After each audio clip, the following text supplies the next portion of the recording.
Hey, sisters. Welcome to this episode of the Period Whisperer podcast, episode 23, where we are going to talk all about your thyroid. And I don't think you reach our age without hearing, and by our age, I mean this beautiful perimenopause, menopause age box of 35 and beyond, without hearing this word thyroid. And it took some digging, some understanding to realize the importance of this incredible organ in our body and the role it plays on our metabolism, which of course is our ability to feel energized, awake, and lose weight, and also just the regulation and nourishment of it in the key role that it plays in our overall health. If you are struggling in perimenopause, the thyroid's a key piece for us. Understanding how to nourish it, how to properly take care of it, how to understand if you're struggling with it, and some key tips to get all about your thyroid is what we are talking about in this episode with an amazing woman who specializes in female health, Hannah Mullen. So let's dive on in. But before we do, I just want to let you in on a little secret popping up over here. For the next 2 months, I am taking on several one-on-one clients in a 3-call format, where if you are someone who is struggling with your hormones and what you need is not just direction, but clear support on what to eat, how to eat, what actually is happening in your hormonal health, I want to encourage you to apply for one of these spots. Just email me directly at briatheperiodwhisperer@gmail.com with a title that just says 3-call coaching, please. And I'll reach out to see if you're a fit. All right, let's dive in and hear all about your thyroid. What's up, sisters? Welcome to the Period Whisperer podcast. I'm Bria. I'm your host. If you're new, I'm so happy you are here. I'm your perimenopause and menopause sister, your holistic trainer, hormone specialist, translator of your female body. I'm a recovering people pleaser and hustle addict turned body whisperer and hormone decoder. And I am here to help you de-stress your body, decode what it is saying, become the CEO of it, and own your own health, energy, and weight loss again. This show is for you, the overwhelmed, overworked, underappreciated step woman who dreams of a body they feel strong, energetic, and sane in. The woman who knows that she shouldn't just wave the white aging flag and believes in a body and life of peace, love, and purpose. But you don't just know how to get there yet. So if you are stuck in your body, your energy, your life, you are in the right spot. Let's lean in and learn what our bodies are saying to us. Hey, sisters, I have a special treat for you today. I am here with the amazing Hannah Mullen, who is a women's health nutritionist that specializes and really works with this hormone imbalance piece. And we connected through the Powers That Be on Instagram, and she does a lot of work and has really helped me understand a little bit more about the thyroid and that role it plays in our perimenopause. So we're gonna have a great conversation with you today and share a little bit more about it. But I want to introduce you and say, welcome, Hannah. I'm so glad you're here. Hi, Bria. Thank you so much for having me. It's so awesome. Yeah, it is. It's always really fun when we can just connect and have these normal conversations and start to, bring more awareness to what's happening in our bodies always, but certainly at this time of our lives. Absolutely. So can you tell us just a little bit about you, about how you got to your area of expertise in life? Yeah, absolutely. So this is my second career. I started out as advertising. I worked in agencies, and I just found that it just wasn't my passion. And I've always been called to the health space, especially women's health. And I'm thinking, why don't I just follow my passion and do this? So that's awesome. I did, and here I am. And I especially focus on the thyroid. So hypothyroidism is the most common, but everything's connected. So I deal with all hormonal imbalances really, and that ends up relating to gut health. And there's typically a weight loss component as well. Awesome. Yeah. And I'm happy to talk a little bit more about the thyroid as well. Yeah, I think that would be a great place to start, because I was telling you even before we hopped on this call that it's a word that is thrown around a lot. I think in this, again, in our age bracket, thyroid issues or thyroid dysfunction, or, the hypothyroid. And I think, yeah, if you could maybe explain to us what it is and what it does for our bodies as a first start, and then we could get into some other things, that'd be amazing. Yeah, so it's really a superhero organ, in my opinion. It's a small butterfly-shaped gland that's in the front of our neck, kind of right near the voice box. And it sets the metabolic pace for our body. So not only regulating our metabolism, but really the speed of every chemical reaction in the body. Nearly every cell in the body has a receptor for thyroid hormones. So it's an endocrine gland, which means that it's secreting hormones throughout the body, and that's our thyroid hormone. So, I mean, it's affecting everything from the speed of our digestion to brain health, muscle activity, since that's another, setting the pace of that. So it's really influencing everything in our body at any given time. I love that you called it a superhero organ. I think that's so true. When you think about all the roles this tiny little thing plays in our body, it's crazy. It really is. We can't live without it, or we need to be on medication to be producing that if it's not functioning correctly. If it's an extreme state, that is, but. And so when we reach this kind of beautiful age of 35 plus, and we head into these more pre-menopause, or what I like to call like our second, our second puberty time, where obviously things are naturally a bit dysregulated or working harder to stay balanced in our body, because it is a transition that we inevitably go through. How does the thyroid, how is that impacted, and how are some of the, what are some of the things that we see that cause us some discomfort?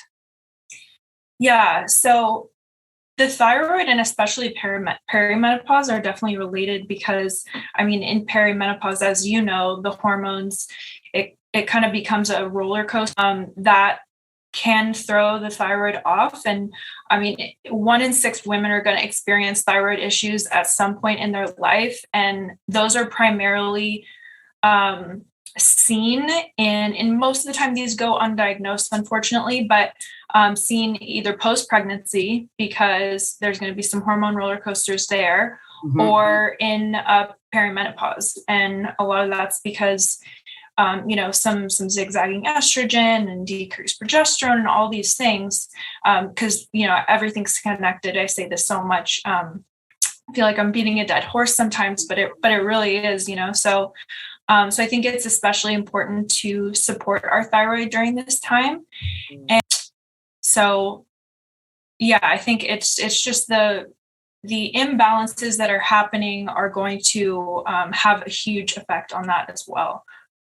I love that you touched on how connected everything is. I'm the same feeling like I beat a dead horse, but I've heard it explained almost like an orchestra, right? Like everything, all the hormones and the endocrine system, it really just moves together to make a beautiful symphony. And when one instrument is off, it can throw the whole thing a little bit out of whack. So in this time, obviously, when we know we're having sort of some hormone dysregulation, what is the impact on the thyroid, or what are we noticing there? What might we feel in our body? So it can go one of two ways. So we can have an underactive thyroid, which is known as hypothyroidism. And that's actually the most common that we see. And then an overactive thyroid is hyperthyroidism. Okay. And there's multiple causes of each, but some symptoms that we can see with hypothyroidism, which is the underactive, is weight gain, which connects with the perimenopause changes as well.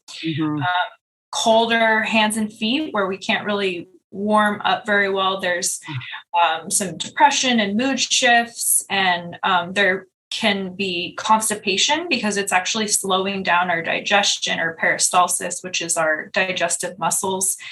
And yeah, so muscle cramp, muscle weakness, just really the slowing down of the body, feeling some fatigue, like tired no matter what you do or how much coffee or sugar you have, just constant fatigue. And then on the other hand, with hyperthyroidism, it's kind of the opposite, but still some commonalities. So nervous energy, a lot of anxiety, and but still, yeah, some mood swings as well. Hot, so you cannot feelings that you can't cool down, and that can sometimes be confused with hot flashes. But the difference is it's kind of this constant feeling of being hot versus a hot flash is, just that, a flash. So a period of time of feeling that overheating. So there's so many commonalities and symptoms, and it can actually be confusing. And I'm sure that's what you get with your clients sometimes. It's like, well, what if I have thyroid issues too? So they can kind of go together. Yeah. Okay. So, and then what is it? Is it just this simple dysregulation of, this natural dysregulation of our sex hormones as they change in this time that kind of impacts the thyroid? Or is there anything else in here in this time that's more of a direct cause that's impacting the thyroid?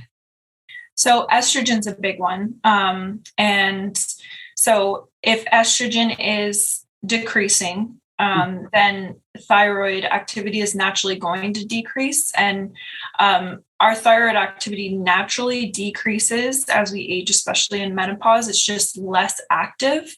But that is going to be the main,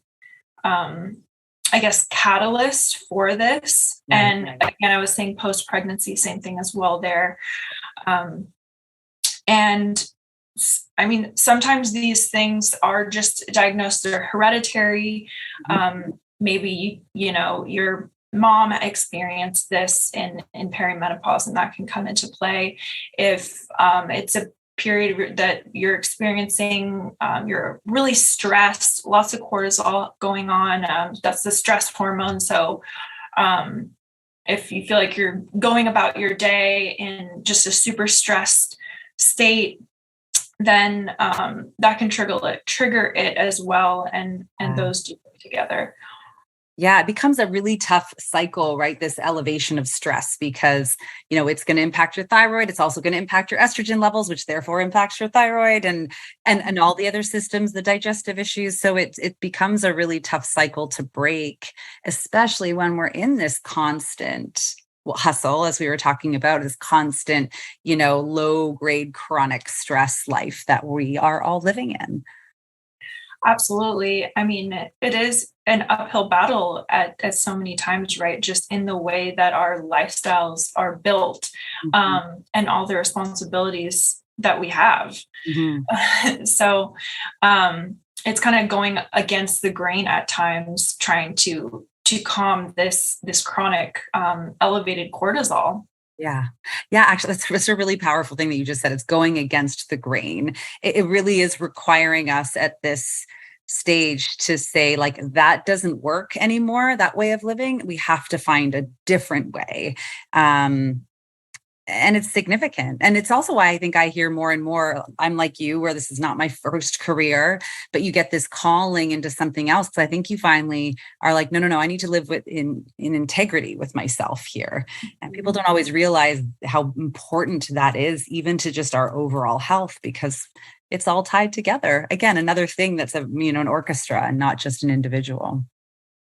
It's so true. And with hormones, we're always kind of aiming for that Goldilocks amount. Like it's, we think cortisol is bad, right? But we can't live without it. And it's actually very important. So, so with both nutrients and with hormones, we're always kind of, I like to say Goldilocks. We're always looking to be in balance, and that's homeostasis. So.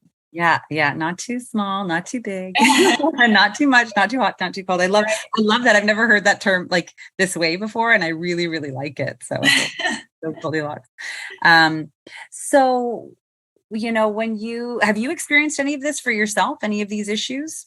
I have never been diagnosed, but now what I know now from from everything I've seen with clients and everything I've learned in my education, there are times in my life where I can look and point, my thyroid was so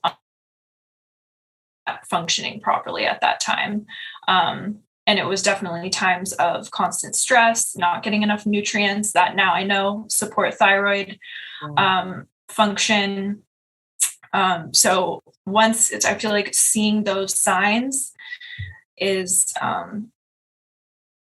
but there's also like, of course, testing that people who think they may have thyroid issues, but it doesn't always show up on tests if it's not functioning properly. So it can be tough there. It can, right? And even you can go, I know when I went to have like my hormones checked, it's like everything's fine, but I feel terrible. I don't understand. So when we're thinking about obviously women like us, women in our going through these things who are either beginning to suffer or maybe have been suffering. I mean, obviously it's important to go to your healthcare practitioner and, get checked out. I think that's, a no-brainer. We'll throw that out there, but for those of us who maybe come back from that and don't have any more clear answers, or maybe there's people in the world who are like, I'm just too busy to get there. What are some of the things, because it sounds like the symptoms are pretty recognizable and they're going to drive you to make a change because you're uncomfortable. So, but what are some of the things we can start to do to support our thyroid functionality and health that you recommend? So optimal nutrition is really going to be the foundation of this. So we can't get a lot of places to heal ourselves in this way unless we've kind of built that foundation.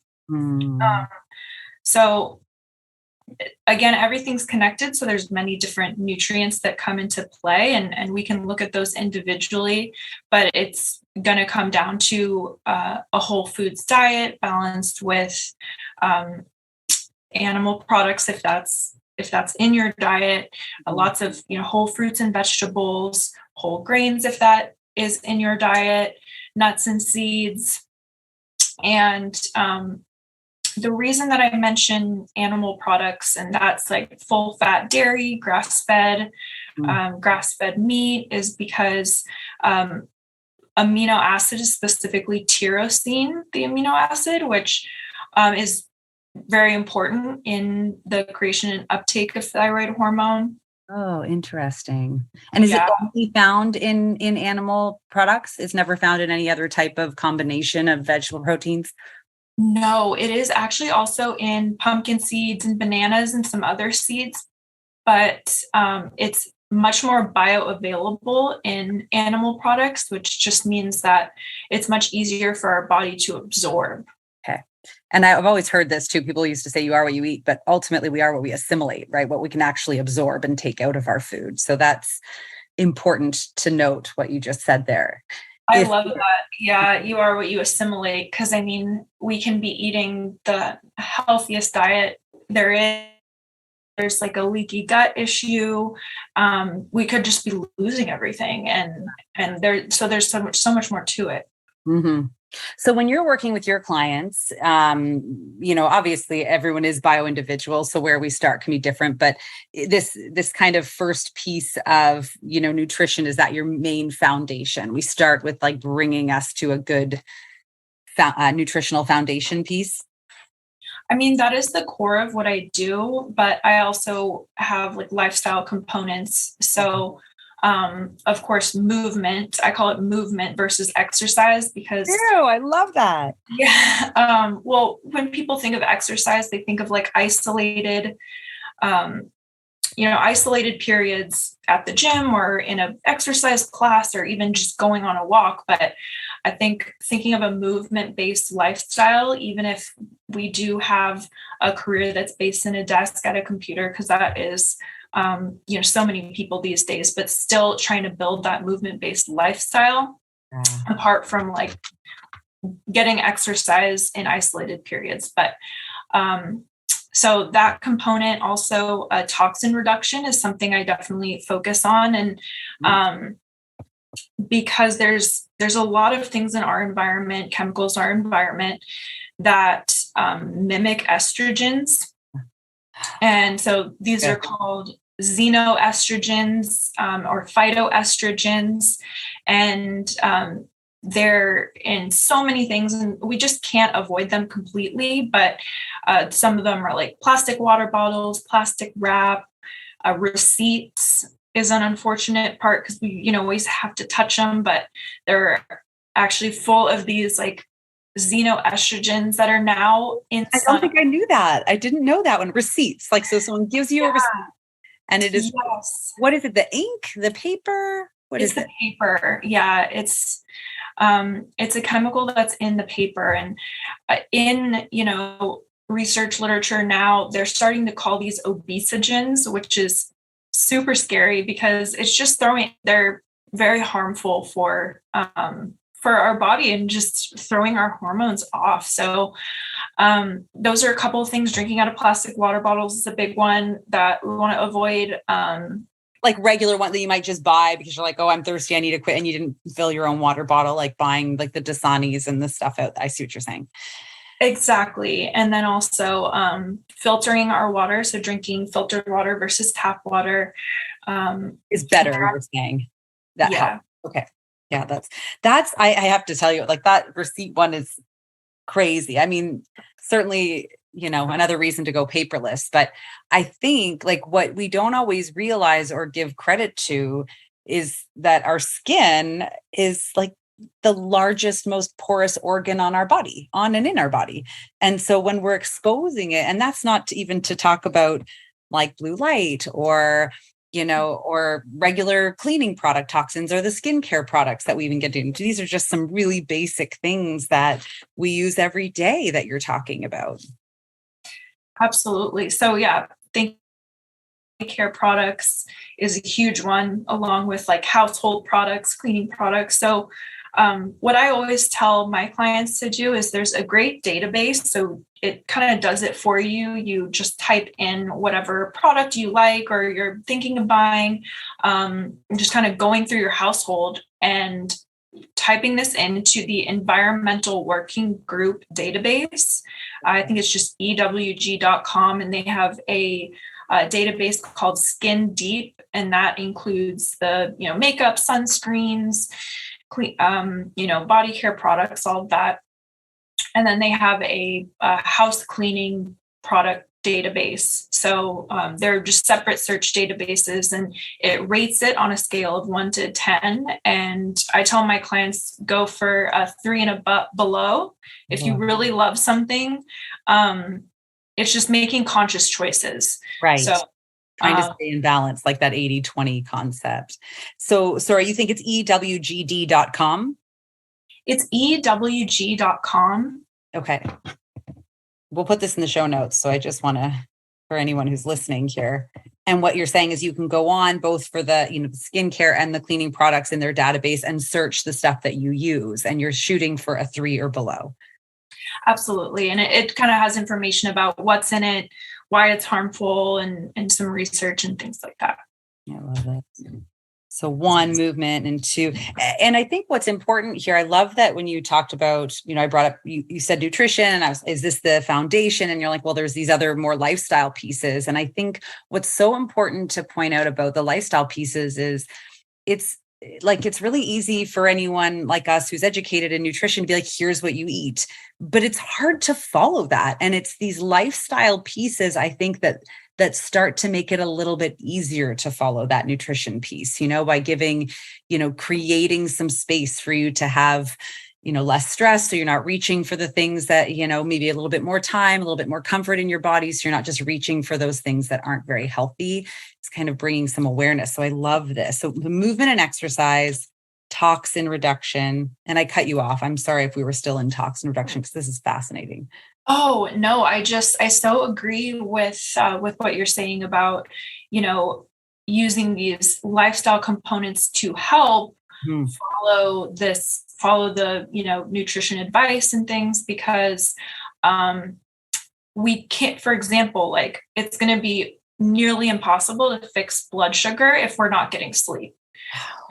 So I mean, sleep is another, lifestyle component that is just so important, because on days we're not getting enough sleep, our body's going to be producing more ghrelin, which is the hunger hormone, and suppressing leptin, which is the appetite suppressing hormone.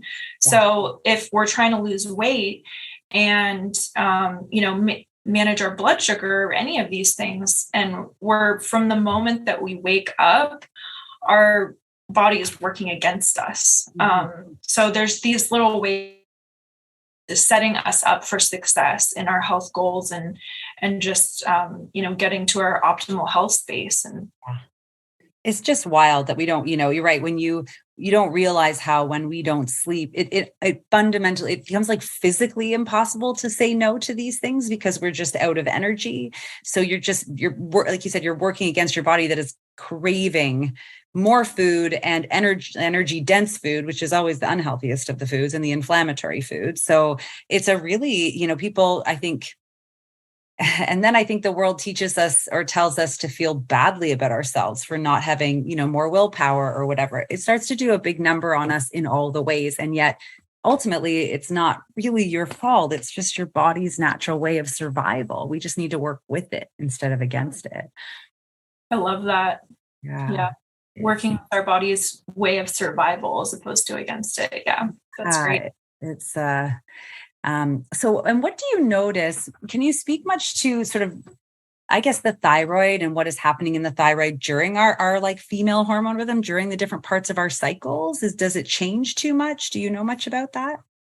So the thyroid is pretty stable as far as just in general. We're always wanting it to kind of move at the same rate. But however, if we think about body temperature, that's also regulated by the thyroid. So our body temperature actually changes throughout our cycle. And that's again regulated by our thyroid. So that's another way this is, all connected and things. And then in our, PMS stage that we're thinking, which is like typically right before our period or maybe in the very beginning of our period, our serotonin is going to drop a bit. Mm-hmm. And that's another way that we really need to take care of ourselves during that time because we're more sensitive to, things that can throw us off. Mm-hmm. And get in the way of living a healthy lifestyle, excuse me. Wow. Yeah, that's amazing. It's just, like you said, everything kind of ties together that way. Okay. So we were talking about nutrition, we were talking about movement, toxin reduction. Is there anything else that you like to start with or like to focus on when it comes to helping nourish and foster a healthy thyroid? Yeah, I think,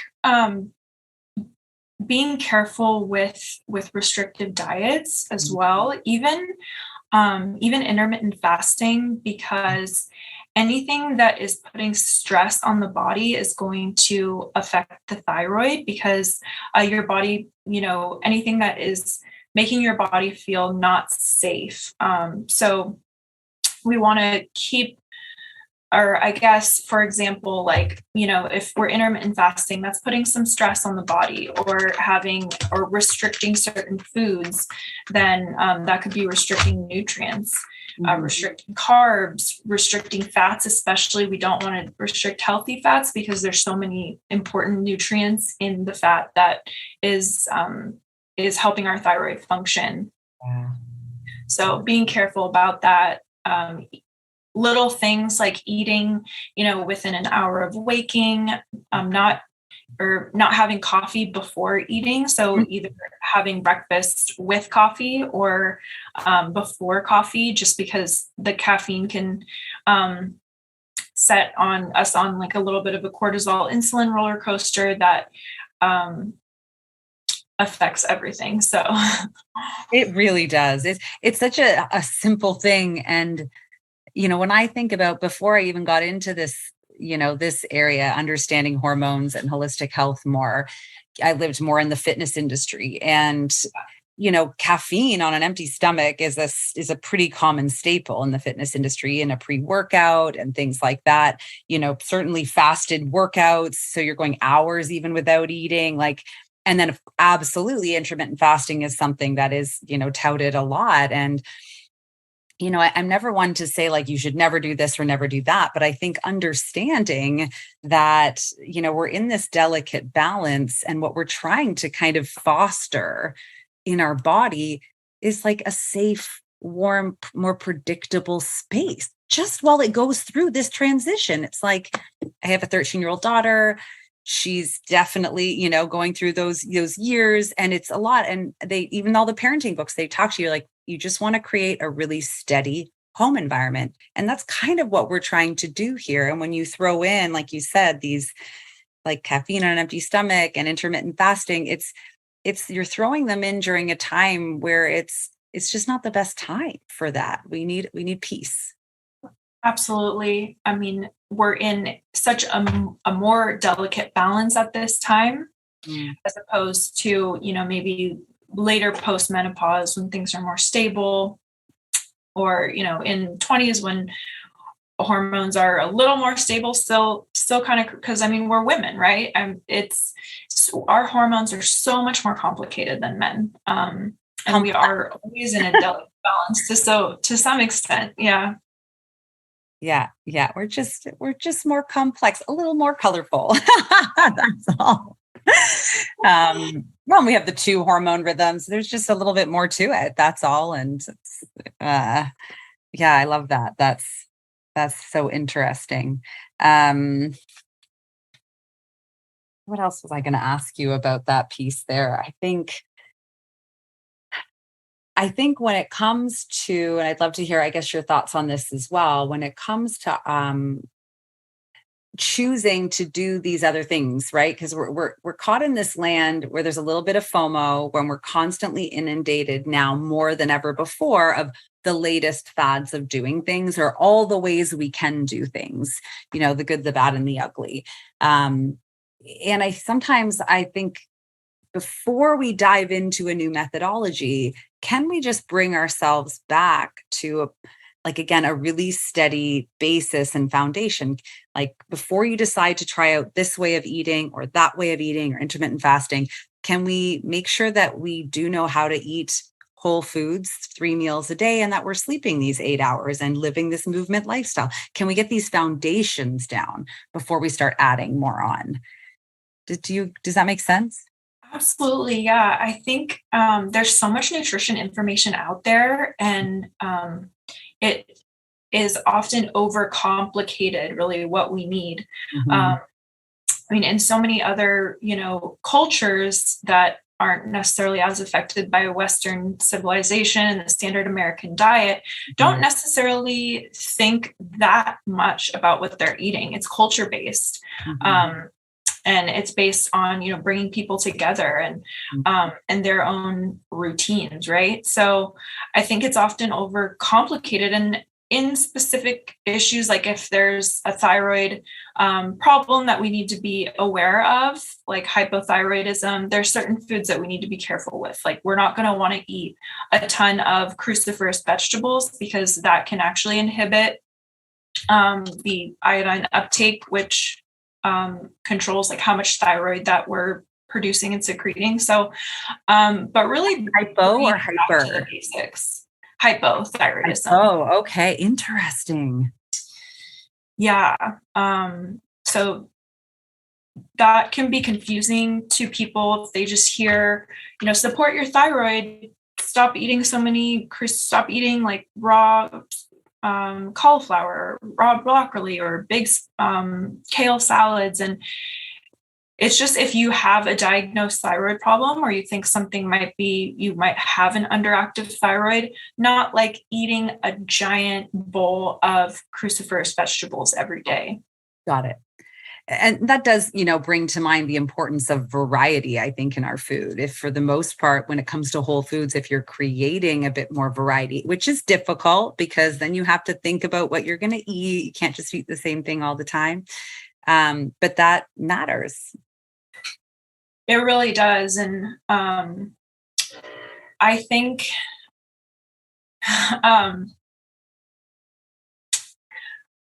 I think that, there's such a variety of nutrients that we need. So that's why people say, get all the colors on your plate and all the different types of foods, getting, half your plate being veggies because they're so nutrient dense. And then animal products do provide quite a bit of nutrients available, easily absorbed by the body, and healthy fats and oils and all that stuff. So everything really comes into play. I love that. So what do you wish every woman knew about their thyroid? I'm putting you on the spot, I know here, but because this is obviously an area that you care about and you connect with, what do you wish, or what do you think every woman should know? I think everyone should know that optimal nutrition, it will support your thyroid, is the foundation of it, but also what the thyroid is doing, like for your metabolism. I think when people are thinking, I need to boost my metabolism, right? Like I need to lose weight, so I want to boost my metabolism, and I feel like I have a sluggish metabolism. I get that a lot. So that is thyroid. So if you're thinking metabolism, you can just skip straight to thyroid and supporting your thyroid health. And I don't think that knowledge is so readily out there at this point. And what's so fascinating about that is, from my background, when I hear clients say that, there's a lot of this, their thought process is like, well, what kind of workout should I be doing to rev up my metabolism? Which is, a maximum 1 hour situation a day. I mean, I don't work out that amount, but that's sort of what you're looking at. Whereas nutrition, which is ultimately what you're saying is going to support and nourish our thyroid, has a bigger impact. So you're way better off like moving slower, taking that effort you might put into a hard workout to nourish your thyroid through food. Did I get that right? Yes, absolutely. And I mean, if we're having a restrictive diet, then there's inevitably going to be nutrients that we're not getting that the thyroid needs to do what it does. And are there specific like micronutrients that you know of or that you think about when it comes to like what is required by the thyroid? I know you said iodine, right? Yes. And most people naturally get enough in their diet. But another nutrient that's very important is selenium. And what I recommend for my clients for this is a food. There is a magical food that can serve as a supplement for selenium, and that's Brazil nuts. Yes, I've heard this. Yes, they are so high in selenium that you only need 2 per day. And it's so easy if you just have some on hand. Yes. And just plain raw Brazil nuts, and 1 to 2 a day. And that has enough selenium as if you're having a selenium supplement. And probably more bioavailable because it's a natural occurring food. Exactly. Because, it's always better to get it through food. And they are a fatty nut, which is going to help with the absorption. And for people who like to have coffee before eating, I tell them have 2 Brazil nuts and a few berries. And if you really don't want to, eat, just have that. And they're like, okay, I can do that. I can do that. And that ends up being so helpful for thyroid. There's also magnesium, which I think everyone can use a supplement for. And there's different types of magnesium, and that can be very confusing for people. So it's like, oh, take magnesium, and then you go to the store and there's like 5 different kinds. Can you clear that up for us right now? Can you clear up what we should be looking for? Yes, absolutely. Okay. So the most common and the cheapest form is magnesium oxide. And it has its place. It's most likely going to be in a multivitamin if you're taking one. So it has its place, and it's good for constipation. It kind of helps us become more regular. And there's also magnesium citrate, which is similar. What I recommend is magnesium glycinate. It's easier on the digestion. It also has a calming effect on the nervous system. So it can help with stress, which, we can all use some help with there, I think, and taking that at night. And I think that's something great for everyone to be taking. Yes. Oh, I love that. This is amazing. So magnesium at night and then Brazil nuts in the morning. Yeah. Awesome. Brazil nuts whenever, but yes, I guess they are a great food. Yeah. I love that you give that as an offering because as much as, I have read ample things that suggest, really having no caffeine at all. And I'm still going to drink my daily coffee. So I respect and understand that there are going to be things and balances, checks and balances that people like to, as you were saying earlier with the products, knowing and being aware of what your choices are. So I love that you kind of gave that offering, that example of if you're going to do it, here's a way to make it a little bit better for you. Right. Yeah. And I mean, it's just, again, like you said, setting yourself up for success with these small changes. Yeah. Awesome. Okay. So selenium, magnesium, anything else in particular that helps support our thyroid when it comes to micronutrients? Yes. So definitely vitamin A, like we said. So that's full fat dairy is great for that. Also vitamin B, like vitamin B12. Mm-hmm. So for vegetarians, definitely, that's kind of a no-brainer is supplementing with that. Potassium is helpful with getting the thyroid hormone into the cell, which is the issue that actually doesn't show up on thyroid tests. So that's really important. And sorry, yes, bananas. How would you say bananas?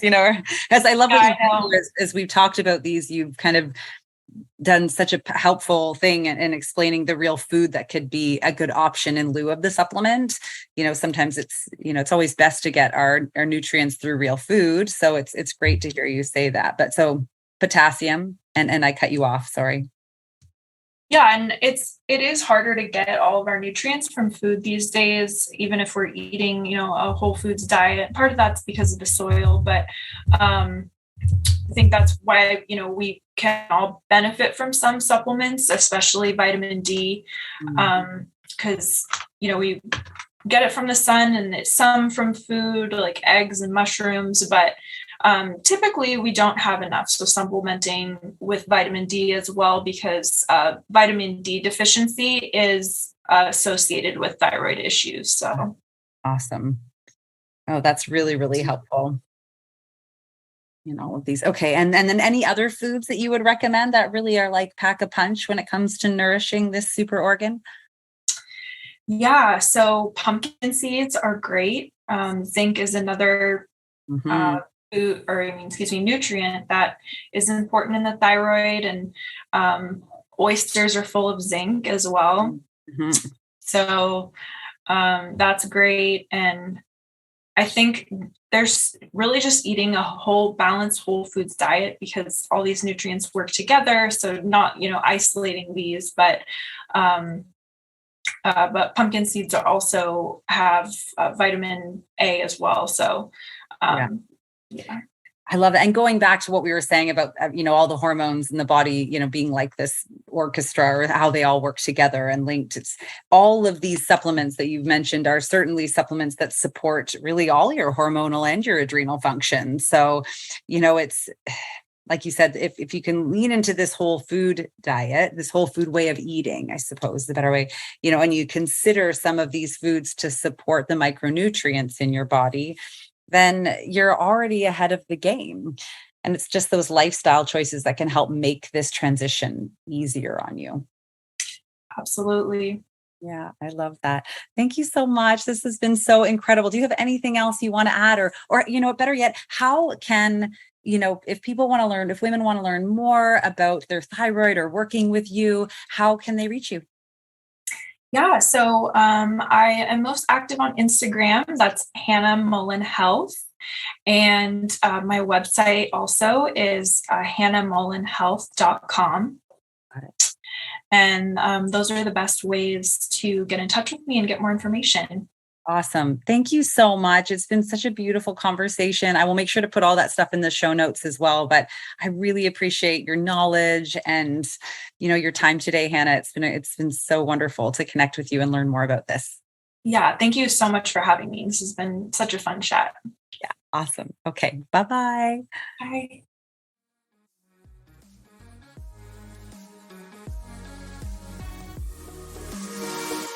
Thank you so much for joining me on the Period Whisperer podcast. I want to encourage you to reach out to me directly and message me if there are topics or things you're struggling with so we can address those right where you are at. And of course, if you loved this episode, if you learned something, make sure to share it with your friends and please rate and review it wherever you get your podcasts.